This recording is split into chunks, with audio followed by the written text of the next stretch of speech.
महाराष्ट्र कर्नाटक सीमेवरील अलमट्टी या धरणाची उंची वाढवण्याचं काम प्रशासनाकडून सध्या सुरू आहे। ही उंची वाढली तर कोल्हापूर आणि सांगली जिल्ह्याला पुराचा धोका निर्माण होऊन शेतीचे तसेच जीवितहानी होण्याचा मोठा धोका आहे। तर या धरणाची उंची वाढवण्याचं काम थांबवण्याची मागणी आमदार चंद्रदीप नरके यांनी आज विधानसभेत केली। यावेळी ते म्हणाले, अध्यक्ष महोदय, कर्नाटक सरकारनं अलमट्टी धरणाची उंची वाढवण्यासंदर्भात कारवाई चालू केलेली आहे।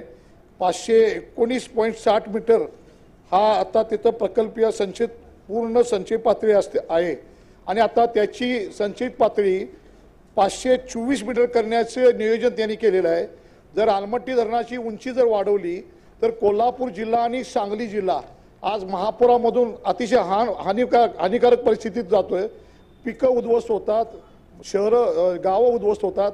विशेष करून पश्चिम भाग कोल्हापूरचा आणि सांगली जिल्हा याच्यामध्ये पूर परिस्थिती भयानक होती। जर 524 मीटर उंची केली त्या ठिकाणी कर्नाटक सरकार याची अंमलबजावणी करायला लागले। त्यासाठी जमिनीचं हस्तांतरण करणं या सेवा त्या ठिकाणी त्यांनी चालू केलेल्या आहेत। कर्नाटक सरकारनं महापुराचा फटका अतिशय जादा बसणार आहे आणि मला वाटतं या ठिकाणी कोल्हापूर आणि सांगली जिल्ह्यातली पूर परिस्थितीतली गावं राहणारी नाहीत अशी परिस्थिती होणार आहे। त्याचा संपूर्ण फुगवटा या कोल्हापूर आणि सांगली जिल्ह्यामध्ये जाणार आहे, या पूर परिस्थितीतल्या गावामध्ये जाणार आहे।